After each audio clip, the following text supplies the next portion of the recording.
I'm going to discuss a little bit tonight a little bit of deeper understanding of what the Aleph Beis are, what's the Hebrew letters, and also a general understanding of its relation and our relationship to sound. We're going to start with I'll quote you a small teaching from the Baal Shem Tov, and then we'll unpack it and we'll go backwards. So normally, when we think about prayer, we think about tefillah.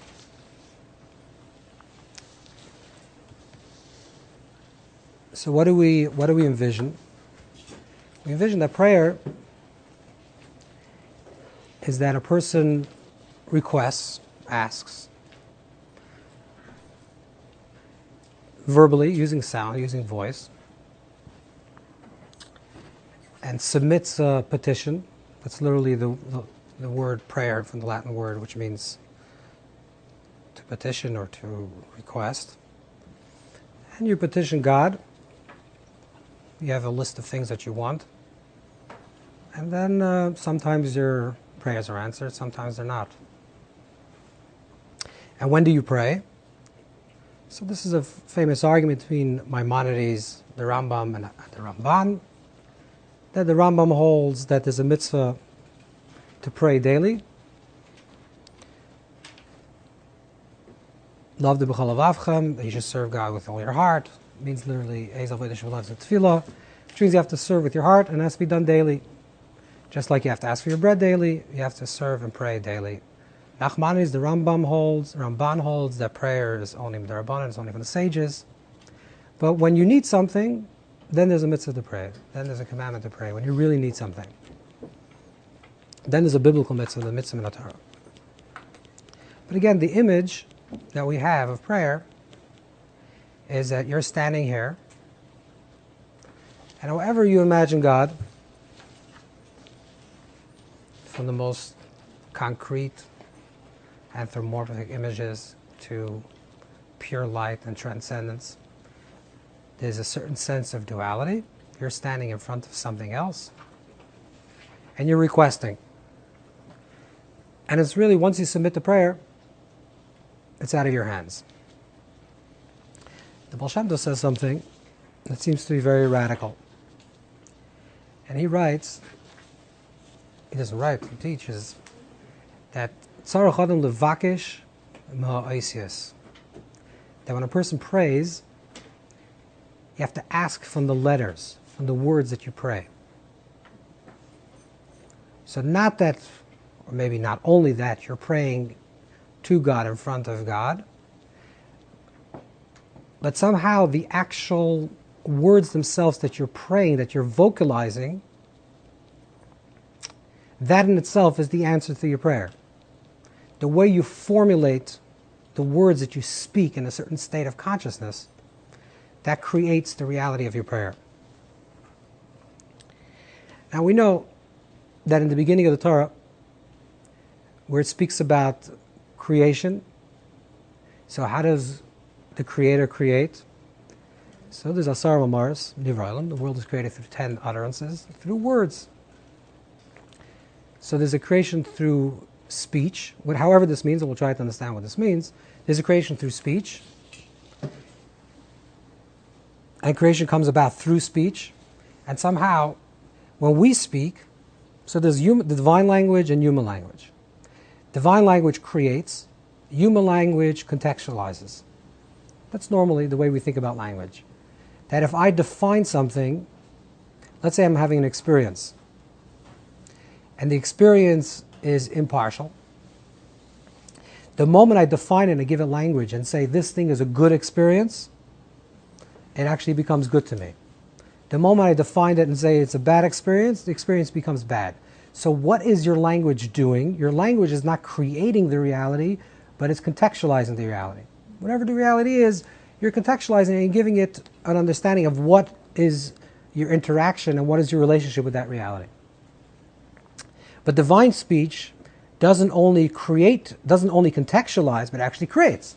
Vayimar Hashem yiyar, Hashem says, let there be light, and there's light.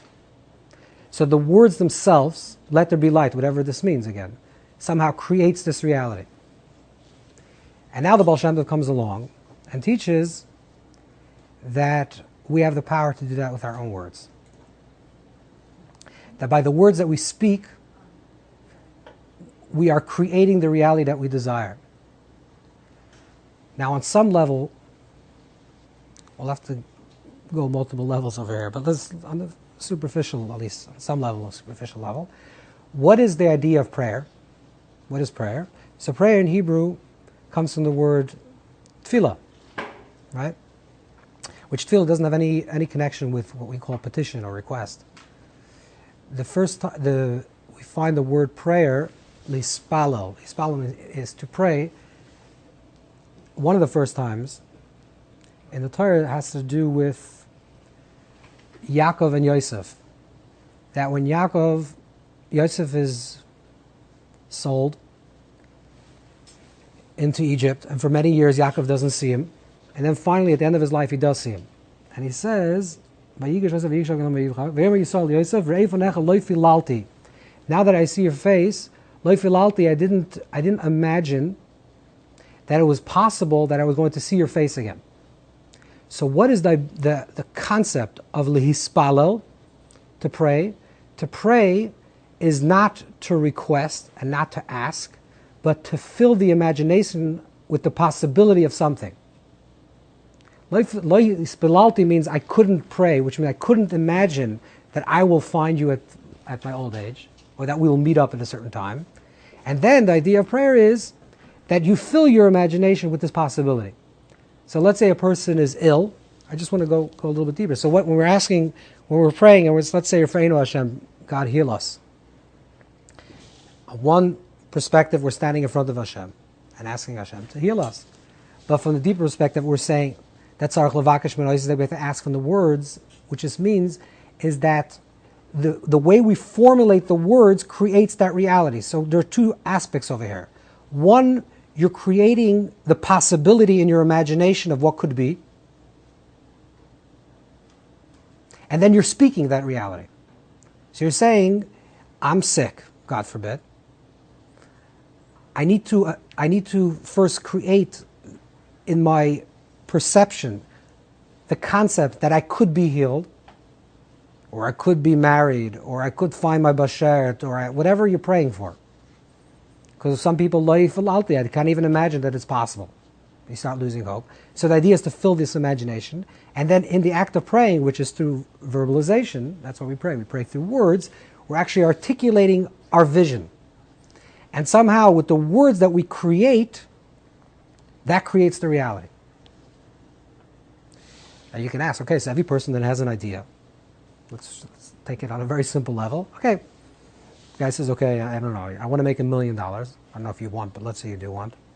Okay, so first you fill your imagination, you're feeling yourself as you made the $1 million. If you say, I want to make $1 million, then you have $1 million. Is that so simple?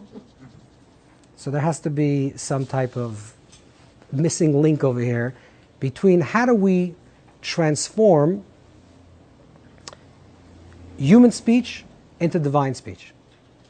That not only can we contextualize, but that we can create, that the words create our reality. So to understand this, we're going to go on a little bit of a journey. And we're going to go from the Baal Shem Tov, we're going to go backwards. So the Baal Shem Tov lived in the beginning of the 1700s. We'll go backwards to the Ramak, or Moshe Cardivero, who lived in the 1500s. And then we'll go back to Abulafia, who lived in the 1300s, and then we'll go back to the Hasidic Ashkenaz, the Kabbalists that lived in Ashkenaz in Germany in the beginning of the 10th, 11th century, and then to the Sefer Yetzirah.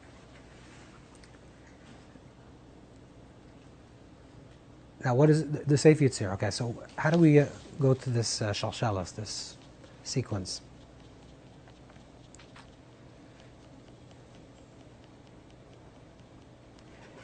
The Sefer Yetzirah, there's a quote here from the Sefer Yetzirah, which is in the beginning of Sefer Yetzirah. It says that the world was created and fashioned, that there are 10 numbers and 22 letters. These are the foundations of all things. Of these letters, 3 are mother letters, 7 are double letters, and 12 are simple letters. What is, this is what it says. We're going to get into this, but there are 22 Hebrew letters. So in the letters themselves, they're going to be divided into 3 separate groups. There's going to be mother letters, there's going to be double letters, and there's going to be simple letters. So 3 mother letters, 7 double letters, and 12 simple letters. Sefer Yetzirah itself is a very interesting text, because Sefer Yetzirah is a very old text. Very old text. Some ascribe it to Avram Avinu or to Rabbi Akiva. It's a very old text. It's already mentioned in the Talmud. But how do you decipher Sefer Yetzirah?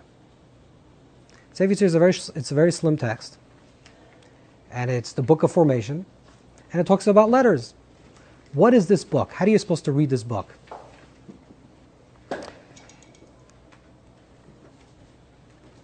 Is this book meant to be read as a philosophical text? As a meditative text? How is this text supposed to be read? And we'll see soon that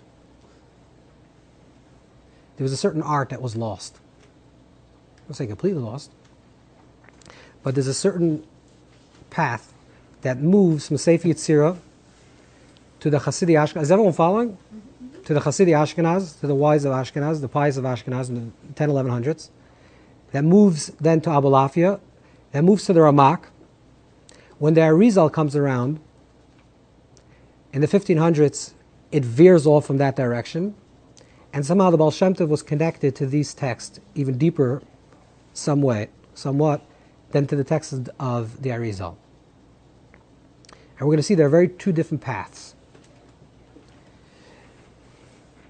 One of the things that we find, if you're familiar a little bit with Abulafia, Avram Abulafia. So Abulafia is a mystic that was born in 1240. He's a very colorful character, a very interesting character. He's originally from Spain, and he was a sort of a prophet, and then he met the Pope, and there was a whole interesting story with Abulafia. But one of the things that Abulafia taught, one of the main teachings of Abulafia, is connected with the Hebrew alphabet, with Aleph Beis. That how you use, and we're going to talk about this a little bit, how you use the alphabet, how you use the Hebrew letters, in the different pronunciations. You chant certain letters, and you breathe in and out, and you move your head in certain directions, and somehow you're supposed to access the sounds of the universe, or the sounds of creation. Where does these teachings, where's the root of this teaching? The root of the teaching is from the Hasidic Ashkenaz. In the Hasidic Ashkenaz, this is the group. This is connected with Rabbi Yehuda Chassid and Rabbi Eliezer of Germeiser, Rabbi Eliezer of Worms. In the Hasidic Ashkenaz were the first ones to really create a siddur in a way that a certain nusach, a certain version of the siddur, that they were very interested in also counting the letters of each passage of the prayers. So there was a big debate between early medieval scholars whether it's important, let's say you say the first prayer of the Amidah, is it important to say every single word? What happens if you miss a word? Are the words exact? Are they meant to be said in a certain order? So there was a whole Torah, there's a whole teachings of you count every single blessing, there's 42 letters in the first words in the first blessing correspond to this thing, and there's exactly these words. This was the opinion of the Hasidic Ashkenaz, of the wise of Ashkenaz. And then the Avudram and the Sephardic and the Spanish scholars were not into this. But Abulafia was. Why am I telling you all this? I'm going to explain to you why. I want to understand that there are essentially 2 paths to understand the letters, the vowels, and what they mean. I'm going to make this very simple. One path will be more, we'll call it intellectual, or let's say left brain, and the other path would be more interested in the actual sound. So let's say, for example, we have 3 mother letters, 7 double letters, and 12 simple letters. The 3 mother letters is Aleph, Mem, Shin. Okay? Aleph, Mem, Shin, which is also the same pronunciation of the letters of the word Shema, which you have Shin, Mem, Ayin, and Ayin is like Aleph. The same sound. So Aleph, Mem, Shin. If you open up a book of Sefer Yetzirah, and it'll say, why is Aleph, Mem, Shin connected to the 3 mother letters? Because Aleph, Mem, Shin corresponds to the 3 basic elements. Aleph is connected to Avir, which is wind. Shin is connected to Eish, which is fire. And Mem is connected to Mayim, which is water. So fire, wind, and water. And earth is the 4th element that's composite of these 3. And this is why Aleph, Mem, Shin. There's another way of looking at Aleph, Mem, Shin. That Aleph, Mem, Shin are considered the mother letters because they are the letters, the way we sound them. Every letter has is called a certain way. Let's say Aleph is called Aleph, Aleph. And Aleph means Aleph, Lamed, Pei. That's the way you're going to pronounce it, right? But what's the sound of Aleph? The sound of Aleph is Ah. Or that's what we think, right? Because Aleph doesn't have a vowel. So theoretically, Aleph can be Oy, it can be E, it can be O, right? But let's just say, for argument's sake, the sound of the Aleph is Ah. The sound of the Mem is The sound of the Shin is Sh. Okay, so if you have Aleph, Mem, Shin, what you really have is Aleph is the beginning of sound, which is Ah. If you're going to begin any sound that you're going to pronounce, the beginning of that sound is Ah. Ah. And then you pronounce the next sound. But the opening of the mouth is Ah, just when you open your mouth. Is when you close your mouth. Very simple. So Ah, And this is why some people consider this universal sound, right? Why? Because Aleph is the beginning of sound and Mem is the end of sound. What is Shin? Shin is the midpoint between the sound and the silence. And this is the universal way, if you want to tell someone to be quiet, you say Sh, which is Shin. So what you're doing is you're looking at the Aleph, Mem, Shin, and looking at them as their sounds. Okay, Aleph, Sh. Then we'll take the 7 double letters. We're not going to do this all the letters because it's going to take us a long time, but just I'm going to give you an understanding of this. There's 7 double letters. The 7 double letters are letters that can be pronounced with both a harsh and a soft variation. So let's say Bays. The letter Bays can be pronounced as Bays, like a B, and it can be pronounced as Vase, which is a V. So Bays is the harsh pronunciation, and Vase is the light pronunciation. There are 7 Hebrew letters that you can do these 2 things, that you can create a harsh pronunciation and a light pronunciation. The letters are Bays, Gimel. Now in Ashkenaz we don't have that, another sound of a Gimel. To us Gimel is a G. But in Hebrew we don't have a J. But Sephardic, certain Yemenite Sephardic Jews actually have a Gimel. Gimel is the soft pronunciation of the Gimel. That's the lost letter that we don't have in Ashkenaz. Daled is a letter that is both a soft and harsh pronunciation. Again, in Ashkenaz, and even in many Sephardic communities, Daled is a D. That's how we pronounce Daled. D. But Daled can also be TH, the. And this we know for sure, this is the way it was pronounced, because, for example, the Talmud, the Gemara says that when you say Shema Yisrael Hashem Elokeinu Hashem Echad, right? Here Israel, God is one, Echad. So you have to be Mayrach Be'echad. You have to say the Daled in extended sound. You can't do that with a D. Echad. That's it. You can't go Echad, d, right? The only way you can do that is if it's actually a the. You can go Echad, right? You can do that. So this we know that the Daled is a harsh pronunciation and a soft pronunciation. A Chaf and a Kaf. a pei, and a fei. Okay, so these are the letters that are soft and hard pronunciations, and a tough and a suf. The one letter that we actually have lost completely, and no one has, as far as I know, is the letter resh. Resh is also a double letter, which means that there was a way to pronounce a resh, which in a harsh pronunciation and in a soft pronunciation. Resh to us is R. There's no other pronunciation. Maybe there's some cryptic Jews living in, I don't know, in the Amazon that pronounce resh differently, but we don't know about this. So these are the 7 general letters, which is both a harsh and a soft pronunciation.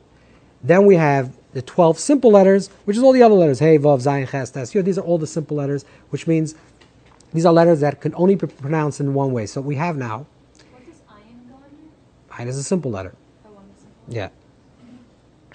Yeah. What do we have over here? So we have Aleph, Mem, Shin, which are the 3 mother letters, 3 openings of sound.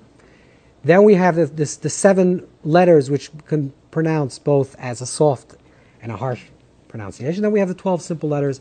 And Sefer Yetzirah speaks about this in terms of the planets and the 12 zodiac and the 12 months of the year and the 12 tribes and 12 parts of the body. They all correspond to these different 12 parts of these simple 12 letters.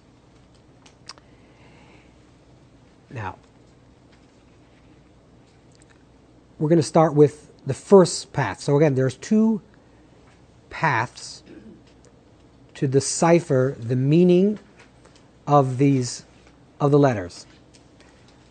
Path number 1 is going to be a more intellectual, and path number 2 is going to be actually the sounding of them. And this is going to be interesting to us because we're going to see soon that the actual sounds is what creates reality. So, but let's go slowly to this. Let's look, for example, at the letter Aleph. We're just going to do this as one letter, very simply. If you look at the letter Aleph, it's on the left column over here. You have the Aleph. You want to understand what the Aleph is? Okay, so you can look at the shape of the Aleph. Take the shape of the Aleph. Okay, the Aleph is a yud here, and a line in between, right? It's the shape of an Aleph. You actually have the letter Aleph on top, which is written out. So what is the letter Aleph? If there's a yud on top and a yud below, so a yud in numeric value is 10. The lower yud in numeric value is 10. The stick in between is vav. So you actually have yud ke vav ke. You actually have the number 26. So Aleph is the same numeric value as God's name. That's why Aleph is Aluf Hasholam. So that's God. The Creator is called Aleph. A deeper understanding, so Aleph is there's a Yud below, a Yud above, which means that there's us and God, and we're both interlinked between the Vav. But you're looking at the Aleph and you're trying to understand the structure of the letter. So when you look at a letter, you're looking to see what is the composite of this letter. How is this letter composed? Every letter is composed, has different letters connected to it. Incidentally, every letter starts with a Yud. Every letter has theoretically a Yud in it, which means every letter begins at some point. That's why the Yud Ke Vav Ke, that's going to be the most important letters. But every letter starts with a Yud, and then it's extended into the shape of the form of the letter. So Aleph starts with a little point, then it continues into an Aleph. A Beis starts with a little point, and continues into a Beis. But everything is a composite of different other letters. Every letter has different letters. That's one way of looking at it. So you're looking at the letter, and you're saying, what does this shape represent? Another interesting thing is also looking at the shape of the letter, is looking at it as a vibrant, alive thing. Okay, let's say you have an Aleph. I guess the Siddur has this, but if you have an Aleph, and then you have a Beis. Okay, so the Aleph is an open letter. Correct? It's open to the letter Beis. Beis is also an open letter, but it's open to the other direction. So there's also the units of the letters. If you look at every single letter, every single 2 letters, Aleph, Beis, Gimel, Dalet, Hey, Vav, Zayin, Ches, someone has a Chassidus, you can look at this. You'll see that every letter, the first letter is open to the second letter. The second letter has its back to the first letter. Every single letter. Okay, so the Aleph is open to the Beis, but the Beis is facing the Gimel. And this is that unit. The gimel, you know how a gimel is shaped? Is open to a daled. And the daled, its backside, is to the gimel. Same thing also a hey and a vav, and a zayin and a ches. What about samach? What's samach? It's either way. Which one is samach? Samach doesn't have, it's not facing any letters. Well, it can be facing either letter. But isn't it? Where yud, ches, tes, zayin, aleph, beis, gimel, dal, hey, vav, zayin, ches, tes, yud, chaf, lamed, mem, nun, samach. Ayin, yeah, samach works. Because samach, if the letter of samach is like that, there's a little indent in the front, It's an indent, yeah. which means that it's facing outward. And shin too? Shin too. Shin is moving towards the tuf. The tuf has its back to it. Okay, so you're looking at the letters as shapes. I'm just saying there's another way to look at it. So you can look at it and say, what is every letter? Every letter, let's say a ches, in the writings of the Ari or others, a ches could be seen as like a vav and a zayin together. So you have vav zayin, which creates ches. So you have a letter vav and a zayin, which are two sticks with a little bit in the middle. That creates the bridged letter of a ches. So you're looking at the shape to see what's the basic ingredients, what's the basic elements of these letters. Right? So you're looking at that. You're looking at that. So you're saying the letter is a composite of different letters. So which letters? The letter's open to another letter. Why is it open to that letter? Again, you're looking at the shape. Then another thing is, you can actually ask, is what is the meaning of the word? What does aleph mean? I'm just using aleph as an example. You can do this every single letter. What does the word aleph means? So aleph means aluf, like a general. It means alefcha, which means to teach. It means learning. An ox, aluf amoyed. There's aluf knaz. You have the idea of something powerful. So you're looking at the word aleph and saying, okay, so what does the letter mean? Because if you know what it means, you'll know what it represents. Again, but that you have to know. You have to know Hebrew. You have to know a little bit what the letters mean to understand what the letters are. Another way is to look at the numeric value. What is the numeric value of the letter aleph? So aleph is 1, because every Hebrew letter has a numeric value. So aleph is 1, beis is 2, gimel is 3. What is aleph? Aleph is 1. But if you fill out the letter aleph, which means aleph is spelled as aleph lamed pei. So aleph is 1, lamed is 30, pei is 80, so you have 111 again, so it's 111. Okay, so what you're doing again is you're looking to find the meaning. Maybe I'm not really explaining this well. If aleph is a conduit of energy, and the letters are conduits of energy, because the letters are the tools of creation. So if you want to understand what is this creation, so take the letters and try to understand what's the DNA of this structure. So what's the DNA of the structure that's called a shulchan, which is called a table? But what's on a deeper level, what's the structure of the DNA of the actual letter shin? Okay, maybe it's 3 zayins next to each other. Okay, what does that mean? What's the numeric value? What does the word represent? Is it open? Is it closed? Is it moving? Right? So you're looking to find the meaning of the letter through interpretation. So you have giver receiver. Then you have the idea of exchange, which is atbash, which is a whole other complicated system, which is you take letters and you interchange them. So there's one way to interchange letters, which is because letters have, hold on for a second. There's one way to interchange them, which is you're interchanging them with structure. So you'll say the first letter and the last letter are interchangeable. Or you take and divide them into 2. You'll have 22 letters, so you divide them into 2. You have 11 in each. And you say the first and the 11th or the first and the 10th. So you can create different structures of ways of interchanging letters to find out and decode what the meaning of the letter is. So you're looking at the meaning, you're looking at the numeric value, you're looking at the structure, right? These are the ways that you're going to decipher, you're going to understand what this letter represents. The other way to do this is, forget about everything that I just said. And it's not important if you understand it or you don't understand it. Vocalize it. Instead of trying to understand the numeric value or the Hebrew root of the letter or how it structures and what it means, feel it. Say the letter and see what happens. What is the sensation that occurs when you say this particular letter? It's a completely different conversation. Because what you're doing is you're saying there's there's power in this sound, and the sound has to vibrate with a certain resonance. It has to affect me in a certain way. So what I'm going to do is actually just going to recite the letter. And this is actually a tradition that from the Baal Shem Tov we have this. We know that the Baal Shem Tov, there were certain times that he felt that he was in a constricted state of mind, and he would ask his students to just recite Aleph Beis. Nothing more. Just, this is the practice. Sit and recite Aleph, Beis, Gimel, over and over again.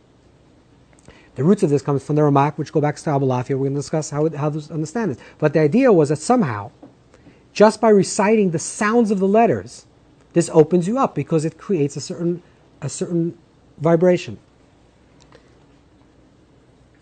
There's a verse that speaks in the Torah. It says, "Boy la teva, enter into the teva." So the Baal Shem Tov says that boy la teva, when you says go into the ark, that the word teva also means word teva. That boy la teva means enter fully into the words that you pray. Okay, so what does this mean? What do you think this means? It means, let's say a person is saying, Baruch Atah Hashem. Blessed are you are the source of blessing, God. You would think this means that you have to enter your full intention into the words Baruch Atah Hashem. No, it doesn't actually mean that. What it means is like this. Think about what the words Baruch Atah Hashem means. Put the thought aside and just recite the words without any intention.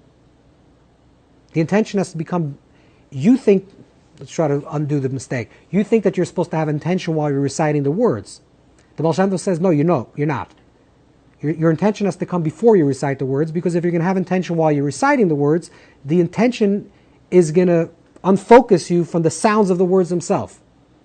So Baruch Atah Hashem is blessed you Hashem. Okay, that's what I understand. But when I recite them, I'm just entering into the sounds of Baruch Atah Hashem. We'll talk about this a little bit in more detail.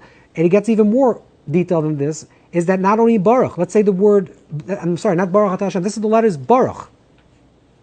Enter the letters of the sounds of the word Baruch fully. Or not even Baruch, just Ba. Every sound that you pronounce, if you're saying the word bless, Baruch, so you have to enter fully, you think what the word blessing means, and then when you recite, you just say Ba, and then Ruch. Ba. You enter fully into that sound, feel what it feels. It has to awaken a certain thing, and you have to be fully in that, and not in a mind space. You're not trying to intellectualize what that sound means, because if you're intellectualizing what the sound means, you're separate from the sound. You have to just be fully present in that sound of what that word or that letter means, or feels. Just what the sound of ba means, or the sound of means. Just be present in that sound. Now, just a quick thing about the numbers, and we'll get back to this.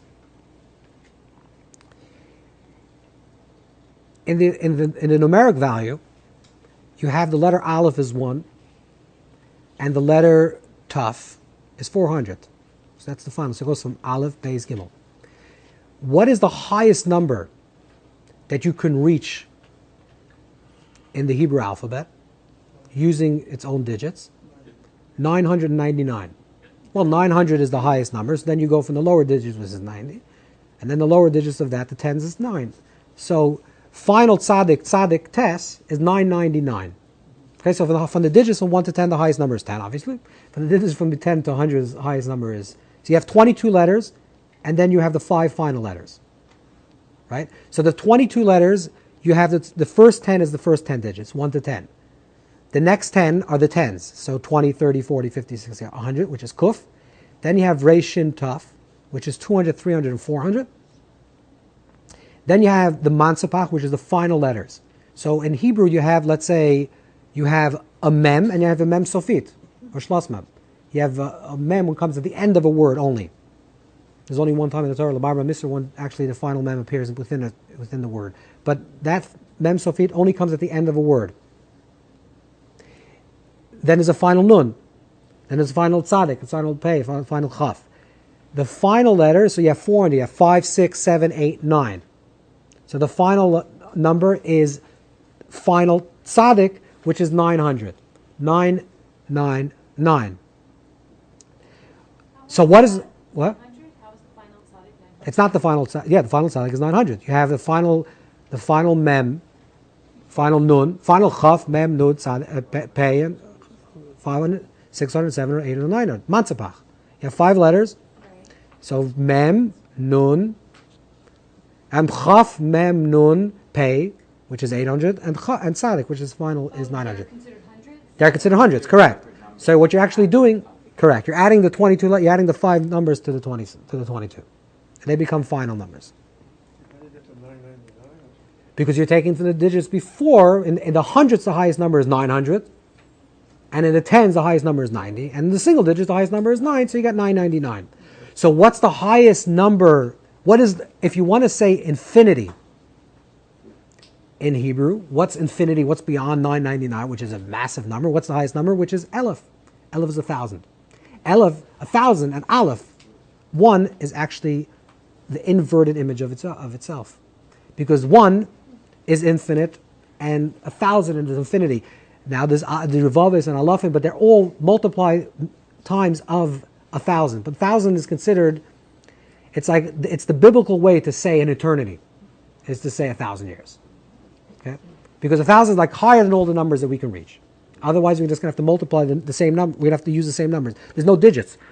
You can take a final tzaddik and a tzaddik and a test and write 999. How are you going to write 1,000? You have to start multiplying using the same numbers over and over again. So which means that the 1,001, so Aleph and Aleph, which is also the way you pronounce it, and the way it's written. It's just different vowels. And we're going to see soon about the vowels.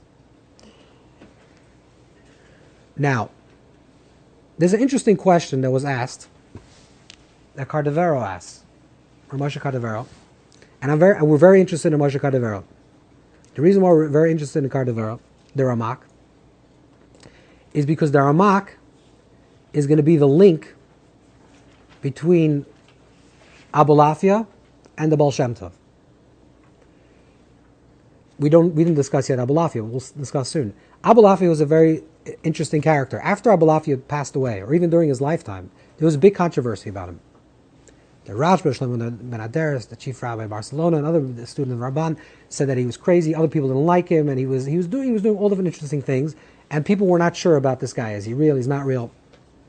So a lot of his teachings were basically not published for hundreds and hundreds of years, till basically 20 years ago. It's only in the last few years that people are republishing his material. However, if you look through the main body of work of Moshe Cardavero de Ramak, who was the leading Kabbalist in his generation right before the Arizal, in his Pardes Ramonim, he quotes extensively from the Ramak, and from Abulafia, but he doesn't quote him by name. The Ramak quotes Abulafia extensively, big pieces that are just lifted straight out of Chai Olam Haba, which is the work of Abulafia, and put straight into the Pardes Ramonim.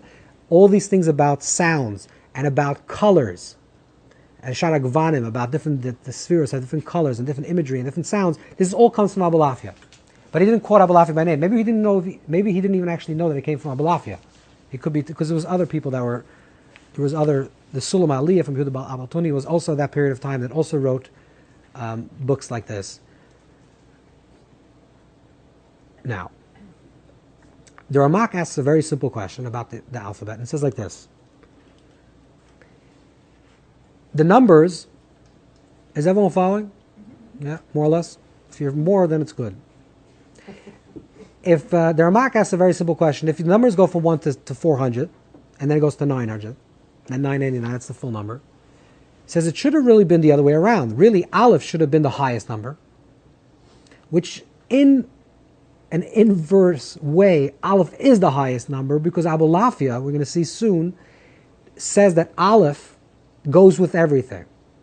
When he's going to create a mystical chant with the 4 letters of the name of Hashem, the Yud Kei Vav Kei, he's going to always add the Aleph to it. He's saying the name is actually Aleph Yud Hey and Vav Hey. It's actually 5 letters, but the Aleph is the mysterious letter that's 1 and 1,000, and it's a single digit, and it's eternity. It's like this mystical letter because it also represents Aluf Shalom, represents God, the Creator, and infinity. So Aleph is this infinite number, and it always appears. But the question is, the number should have been in reverse. It should have been Aleph should have been 1,000, and then the number should have gone down. Beis, 900, Gimel, right? It's a degradation. You're going lower and lower. So the simple answer for this, it's not a complicated question, but the simple answer to this is actually that everything is rooted in the simple unity, oneness of the Creator. Hashem Echad is one, which is beyond number. The first expression of a number is in the most single digit, right? And then it becomes more multiplied and multiplied and multiplied. So it's actually the highest number is 1 because it's more simple, which means that it's more connected to infinity. And then it becomes 2 is more separation, 3 is more separation, 4 is more separation. Why am I telling you this? Because the Baal Shem Tov says that 400, or the letter Taf, is actually 400 Alephs. Okay, this is very important. In other words, the way we look at the Aleph Bays, if we're looking at this as a sequence, as conduits of energy, of life forces, which we understand as sounds, at different vibrations, the ultimate sound, the beginning of all sound, is going to be the Aleph. That's the that's the beginning of sound.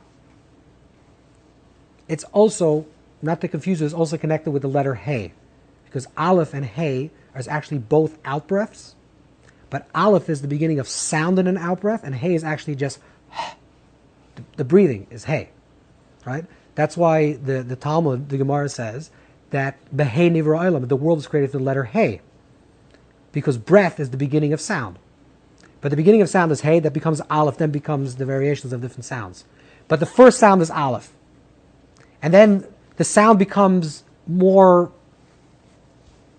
mixed with other sounds, and it becomes various sounds, and it becomes 2 sounds Beis, and 3 sounds Gimel, and 4 sounds, right? So you have a shir Meruba, and a shir Meshulash. This is in Kabbalistic language, you have a song that has 1 dimension, 2 dimensions, 3 dimensions, 4 dimensions, and it has more dimensions, which means that it's creating more different sounds.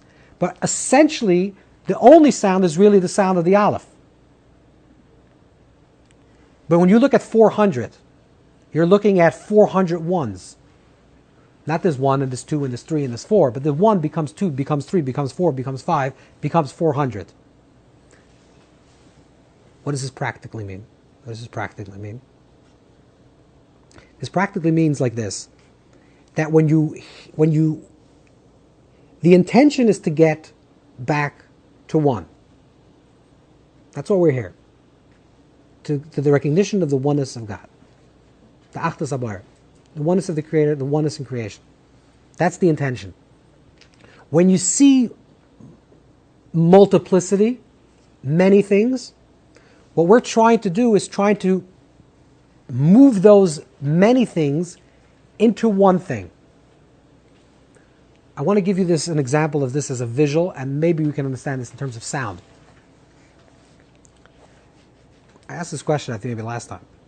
When you close your eyes and you're praying, because we're talking about praying, what do you think about? Okay, you don't have to answer me the question, but everyone, you're going to have to think about something. Anything that you're going to think about is going to be idol worship, right? Because the moment you're thinking about something, it's nothing. It's not it. But you think about something. So what do you do? What do you do? You want to pray. Not like the Baal Shem Tov said that you're praying to the words and the words create the reality. Okay, that's going to be the next conversation. But just if you're the regular classical way, you're praying to Hashem, Hashem Tiftach, open my mouth. Who are you talking to? What are you talking to? You can't say there's no image because there has to be something. So one way the Baal Shem Tov says you do this like this. Okay, if you're very, very primitive, you're going to imagine a guy with a long beard and white giving out presents. Okay, but let's say you're a little more advanced. So you want to imagine you're going to see oil, you're going to see light. So you're going to close your eyes and you're going to see this multiple, infinite amounts of lights. Just try to imagine this, okay? What you're going to try to do in prayer is you're going to have to go from the multiple lights to the one light. That's going to be some level of going from the Taf to the Aleph. Because you're looking at the Taf as Taf Oiris. You're looking at Taf as 400 lights. The 400 lights are 400 expressions of one light. And the intention is to move from those many back into the one, visually. And this also has to be in terms of the way we interact with reality. We have multiple influences in our life. We're hearing many different sounds in the universe. We have to understand that all the sounds that we're hearing is an expression of one. It's not one sound telling us one thing and another sound telling us another thing.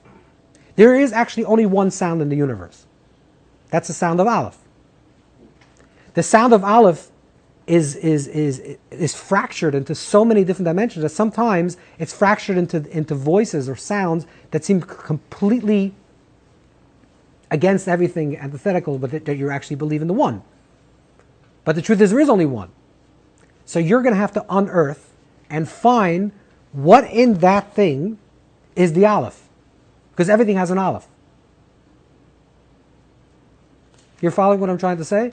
Everything is really one. Everything's an expression of the one. I'll give you an example and maybe this is going to help. Someone once came to the Rabbi Dovber and told him that the Baal Shem Tov teaches that Hashem is found in everything, God is present everywhere. Aleph is found everywhere, like the word chet. You know the word chet, or sin, is spelled ches, tes, aleph. But the aleph is silent, which means that a chet is a sin, is a doing or an action or a mindset where the aleph is diminished, where you don't hear the aleph. Because you can take away the aleph, it says the same, it pronounced the same way. So the Baal Shem says everything has an aleph, you're just not hearing it. You're following? Everything has an aleph. So someone once came to the Rabbi Dovber and said, okay, so heresy. Where's the aleph in heresy? So Rabbi Dovber says very simple. When a poor man comes to your house and knocks on the door and says, can I have some bread? Don't say, oh, God will provide. You be a heretic and feed him. So the idea is you have to find the aleph within everything. The aleph is the one unified sound within all sounds.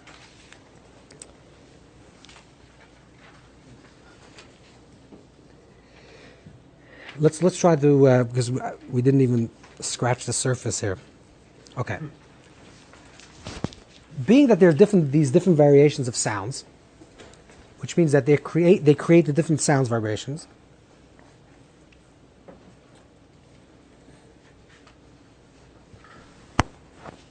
We're going to maybe skip a little bit ahead, and we'll go to the vowels. And then maybe if we'll have time, we'll go back to this. The letters themselves, it's on page 2. The letters themselves,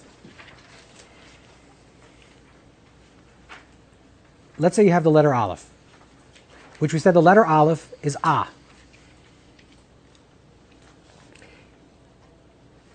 That's the pronunciation. So we're trying to understand that the connection is not how the letter is structured, or what the letter means, or what the numeric value is, but how the letter sounds. So how do we sound the letter Aleph? Without a vowel, we don't have an Aleph. We don't have an A, because A is with a nakuda, with a vowel, which is a patach, which says A. So essentially, there are 10 vowels. Okay? The vowels are what move the letters.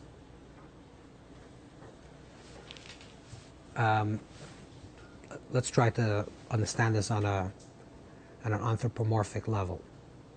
I have an idea. I want to create something. But instead of my means of creating, which would be through an action, imagine when I speak something, I create it. Okay? So that would be my tools. I can actually say, like, abracadabra. Right? What does abracadabra mean? Abracadabra. I will create as I speak. So I can create when I speak. Like the Creator. Hashem said, let there be light, and there was light. So let's say I could do this. What would be the process? The process would be like this. I would have a thought about something. I would want to create something, which means I would have an idea about it. Sorry. Yeah. After I have a thought of the creation, then I want to speak it. So what's the movement of thought to speech? First it becomes a breath. Then it becomes a wind in my mouth. Then I use the potentials of my mouth, which is my teeth, my palate, my tongue, my throat, right? And I create the sound. So I say z, I'm using my teeth. I say pa, I use my lips. But the sound, the origin of the sound is the wind in my mouth, which comes from my breath. But the origin of the breath is my thought to speak. Now, it's involuntarily. You're not doing this consciously, but the moment the brain shuts down, you're no longer breathing, you're no longer speaking. So the first thing that moves is the thought to speak, right? And then you speak, which incidentally is actually the letter Aleph. The letter Aleph is spelled Aleph, which is Aleph, Lamed Pei. Aleph Lamed Pei means I'm teaching myself to speak. Aleph is aluf, Lamed to teach, Pei to speak. So when I speak, there's a thought process that I'm actually speaking. This is the process, the way we talk. The origin of my word is my wind, breath, thought. And then I say ah. Okay? And I was saying that the letters, the Hebrew letters, these sounds, is the movement, is the vibration, the energy that creates physical vibration, physical energy that gives rise to matter. So if I'm looking at the table, what is a table? A table is actually the thought of the creator to create the table, which comes down into a breath, a wind, a speech that says sh lamed ches nun, but the shin lamed ches nun, which comprise the word shulchan, also has a vowel. So the vowel moves those words, those letters to create table. Are you following? This is very important because the simple question that you could ask, okay, so what does that mean? So the Hebrew letters create reality. And what does that mean? But there's a lot of things that don't have Hebrew words for them. So the deepest understanding of this is as follows. I'm going to do this very quickly. The deepest understanding is that every single siruf, every single letter combination creates a reality. In the Torah is essentially Lashon HaKodesh. But in the Torah itself, you actually have Aramaic words, like Yigar Sadusa. They're words that are not part of indigenous Hebrew in the Torah.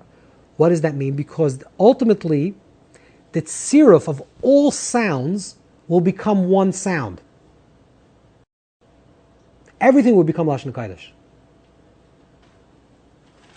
Every single sound, the moment the sound is expressing one, the one of the Creator, that sound becomes now Lashon Kodesh. In the Messianic imagination, the idea of the Kulam Shachem Echad, that everyone will serve one, which means that every single vibrational possibility, every single sound possibility, which is an expression which creates a particular reality, will become part of the Aleph. Everything will be recognized as part of Aleph. So what is actually Lashon Kodesh? Everything. Correct. It's not yet, but that's the aspiration. The aspiration is because everything is Lashon Kodesh, because let's go back. How does creation come into being? Creation comes into being because there's a thought of the Creator to create, the desire to create, which is a thought to create. The thought becomes breath, which becomes wind, which becomes speech, and speech creates. Not only contextualizes, which is human speech, which is divine speech. So it creates, which means it gives it a certain vibration, as if you would imagine yourself speaking. When you speak, you're creating a certain sound vibration. This sound vibration actually gives rise to the thing that it's vibrating to. If it says tree, so trees come, right? Because the tree is a certain frequency. Why is a tree and a human a human? It's just a matter of frequency of energy. So everything is resonating with a particular frequency. The frequency of a tree is the letters that composite those words that say the word tree. And the frequency of me is the letters that composite my name, and your name, is you. And everyone's vibrating with that particular frequency. Everything in creation. Whether the thing has a Hebrew name or doesn't have a Hebrew name, but that's what it is. It has a certain frequency, which is a certain energy field, which the energy field is what is the physical energy, which gives it its matter. So if you can reverse the process from its matter to the energy to the divine energy, from the Taf to the Aleph, you get back not one. You're going back to the first, to the one. So the letters again have the possibility of transmitting energy, but you actually need the vowels to create the sound, the particular sound. So Aleph is ah, but if it doesn't have a patach, it doesn't have a sound. So essentially there are 10 vowels. And the 10 vowels, if you look in the sheets, correspond to the 10 spheres. Again, this is also for the Ramak. And we'll see how this goes back to Abalafia, but we're running out of time. But this is the idea is it goes back to the Ramak, which is that Kametz, the A sound, and then there's a Patach, which is the A sound. The Tzeira, you see it on the right column, which is the A sound, and the Sega, which is the S sound. The Shva, which is the Us sound. Chaylam, which is the I. Chiruk, which is the E. Kubitz, which is U. And Shuruk, which is U. And Malchus, which is the final vowel, does not actually have a sound, but that is actually the sound. The sound is that it's quiet. It's the quiet sound. Now, in the sounds themselves, there are 5 king sounds or primary sounds. The 5 primary sounds is connected with the verse which said Pituche Chaisam, which is E, U, A, I, A, or A, E, U, I, O, whatever. Right? These are the 5 primary sounds. So Aleph is A, or I, or E, or U. That's the primary ways that we can pronounce these sounds. Now, interestingly enough, if you look in the beginning of the Torah, where it speaks about the creation of light, so the Decoding writes that the word light, or, appears 5 times in the creation story. Just like 5 times later in the beginning of Shmois, which is a sneh, and it repeats itself, continues throughout every verse, every beginning of every book. But the 5 times the word or, which is light, correspond to these 5 vowels. Because light means it reveals what the potential of the sound is.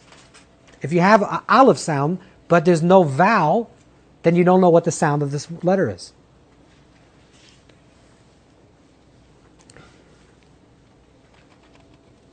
We can do this very quickly. Just like we do this with the letters, we can actually do this the same thing with the vowels. You can decipher the vowels in terms of their meaning, their numeric value, the same way. Okay, comets. What does comets mean? Comets means to close. Okay, so that's why it's keser, because it's hidden, it's closed. Or you have the next one, it's shaped. A comet is shaped with a line and then a dot underneath, which is a vav and a yud, which is 16. If you look at the total numbers of dots and lines and throughout all the 10 vowels, you actually have also 16. So the comets encompasses all the sounds and variations of all that. Okay, so you're looking at the sounds. Or the comets in numeric value is 14. Okay, that's one way of looking at it. The other way of looking at it is actually at the sound.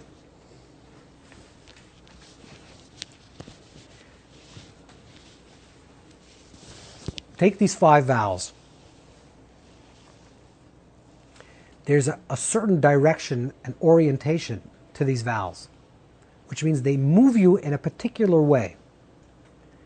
When you say the vowel or the sound of oi, your upper lip moves upwards. When you say e, your lower lip moves downwards. Did you ever wonder why the nakudas look like they look like? Why the vowels look like with 2 dots, 3 dots, 3 dots? What's these dots? They're actually shaped like your mouth, the way you say them when you're saying these vowels. So when you say a, you have 2 dimples, and that's why at Seireh is those 2 dots on the both sides. A, your mouth opens, and an e, your mouth falls in, falls lower. So the sounds of the vowels and the directions, this is what I want to explain to you. According to the other tradition, which we talked about a little bit, you're looking at the vowels and looking at them, what is the meaning of the vowel? What's the shape of the vowel? What's the numeric value of the vowel? Abulafia is interested in what is the sound of the vowel? What does it affect you, and how does it affect you when you're sounding this vowel? If you're sounding a vowel and you're saying ooh, okay, so you're moving forward, right? When you say ooh, your lips are protruding outwards. So that means the movement.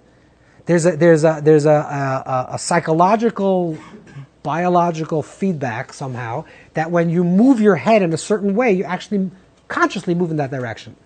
So if you're saying ooh, you're moving outwards. If you go you're going inwards. So shva would be gvura because you're moving inwards, and oi would be open. It's like a cholam sound, which is compassion. You're following. So you're actually looking at the sounds and saying, forget what they mean. Or not forget. In addition to what they mean and what they represent and how they look and what they and their shape and their color and let's see what the sound actually does. Because the sound is an indicator to us what is the movement of this word. And this is what Abulafia was interested in doing. Abulafia created an entire system, and then we'll get back to the Baal Shem. Abulafia created an entire system where a person vocalizes the name of Hashem. So the name of Hashem is the Yud Kei Vav Kei. The Yud, the Hey, the Vav, and the Hey, which correspond to the four stages that we spoke before, which is the thought, which is the Yud, and then the breath, which is the Hey, the wind, which is Vav, filling the mouth, and the Hey, which is out breath, which is creation of sound. Yud Kei Vav Kei. In addition to the letter is the letter Aleph. Now, how are you going to pronounce the Yud Kei Vav Kei? Because the Yud Kei Vav Kei, there's no pronunciation. Right? That's the whole thing. It's an ineffable name, and we can't pronounce it. But Yud Kei Vav Kei is the name of God. Is God. Right? We have no word in the Torah for God. For whatever that image of God doesn't exist in the Torah. What is Yud Kei Vav Kei? What is God? What is Yud Kei Vav Kei? What does it mean, Yud Kei Vav Kei? Yud Kei Vav Kei means Haviyah. Haviyah means the beingness. The being. That creates beingness. Haya, Haya V'yeh, was past, present, and future, the ultimate being. Ultimate being, bees. Is a beer of beingness. So what is Yud Kei Vav Kei? What is God? God is the beer of beingness. So this is beingness, and God is the beer of beingness. There's no separation. This is just the manifestation or the articulation of the beer that's being. What's the creation? The creation appears to be resonating with many different frequencies, but the creation is from the Haviyah, from the Yud Kei Vav Kei. So instead of having our childish notion that there's God, and we're here, God's there, and God is somehow out to get us, and we have to please God with sending Him little goodies every once in a while, and if we're good, we get prizes, and if not, we get whipped. We have to dispel that idea and understand that what is God is Yud Kei Vav Kei. And what is Yud Kei Vav Kei? Yud Kei Vav Kei means the beer of all being. So this being, or my being, or your being, we're all expressions of the ultimate being that's being through us. You're following? So how does that being manifest beingness? What's the medium that the being manifests beingness? I don't know if there's a word beingness, but let's assume there is. How does the beer, which I don't know if there's a word for that either, how does the beer manifest beingness? Through the medium of thought, wind, breath, vibration, sounds. And everything is another sound. But ultimately all the sounds, the multiplicity of all the sounds, is actually just an aleph. It's an aleph that becomes a beis, that becomes a gimel, that becomes a dalet. It's the one that becomes two, that becomes three, becomes thousand, becomes millions, becomes billions and trillions. Correct? But they're all just resonating from that original one. And this is what the depth of what the Baal Shem Tov was saying.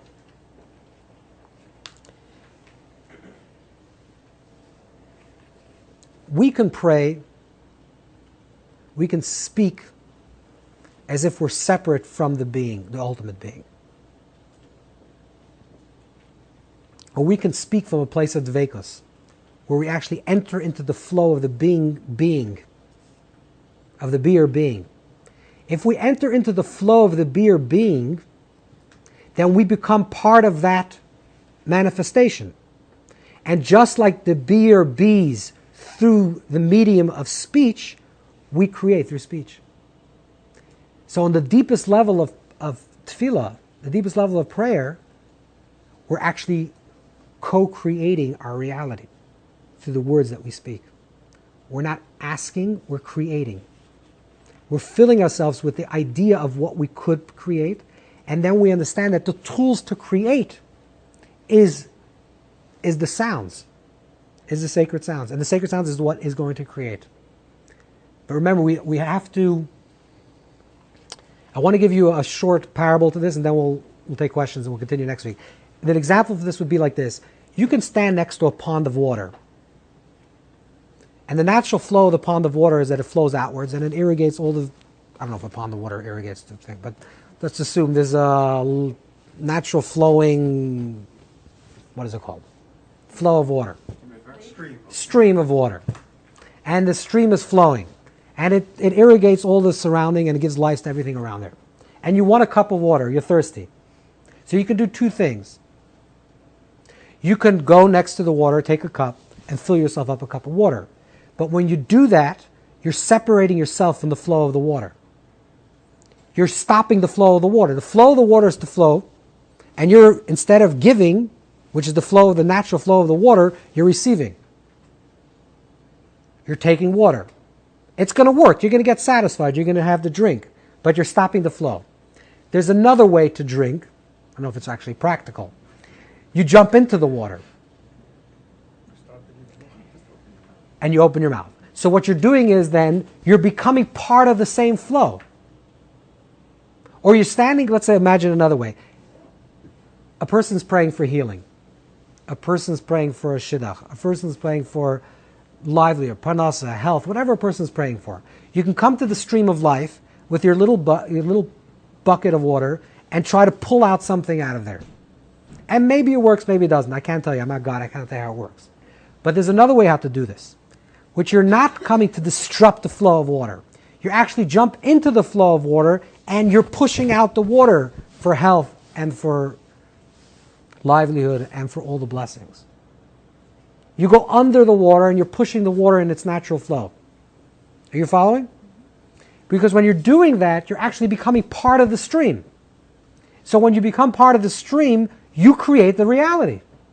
Because you're not separating yourself from your stream. If you're praying in a way that you're selfish, let's try to rephrase this. If you're praying from a way that you're selfish, you're davening, oh, I would like this, and I need this, and I would that. And you're using words, and you said, okay, but you just said, if you create the words, I have the desire, I created the words, and the reality should happen. No, but you're cutting yourself off from that flow. Because you're becoming selfish, and the nature of the flow is selfless, to give. And you want to receive. But if you jump into the water, which become part of the flow, then you give nourishment to everyone, and everyone becomes nourished, and everyone becomes healthy, and everyone becomes healed. It's not about you, it's about everyone, about everything. The moment it's no longer about you and about everything, then you're part of that same natural flow that's moving outwards. And then you can actually create with your words. So I just want to conclude, and maybe we'll have to revisit this a little bit further. The idea of creating with our words is we're trying to say there's human speech and divine speech. Human speech is words, and we contextualize, this is good, this is bad, etc. Divine speech is actually the root of creation, which means that it's the vibration that gives creation reality. The Hebrew letters, this is what creates reality. The ba, ga, these are the created reality. The shulchan is the shulchan. Is a table because the letter shin, lam, chaf, nan, and the words shulchan, which in that, with those particular vowels, is the energy, is the frequency that gives rise to table. And you want to create that same reality, but you have to have that divine, you have to enter into that same divine reality. To enter into the divine reality, you can't be separate from the divine reality. You can't have it both ways. If you enter into the divine reality, then it's no longer about you. It's the whole world is praying through you for healing. If you're, God forbid, sick, or you need something, it's not just you need something. Everyone needs something. So you can pray for me, for myself, but then you're separating yourself from him and the other person. And then you're trying to take a bucket of water and go to the stream and take it out of the water. But there's another way. You jump under the water and you push out all the water that it irrigates all people. And everyone's praying through you. And everyone's healed through you. So somehow you have to let go of your ego in order to become part of that same divine flow. And that's dveikus. That's really what dveikus is. Dveikus is that it's not just about me. And I would say in a very, very simple tachlis level, very, very simple level. What this means is very simply. You can think about yourself and say, okay, this is what I need, this is what I need, this is what I need. Or you can say, you know what? I need it, but so many, look at the world. When I say, Rafeinu Hashem, heal me, the world needs healing. So who's praying? Everyone is praying through me. I'm just the mouthpiece that's speaking the words. The lion in the jungle needs healing maybe. Or the tree is hurting. And of course another human being. But everything needs. The world is not a perfect place. I want to become part of this, the flow of the perfection of the world that could become. And that's how truly we become a conduit to create the reality through the words that we speak.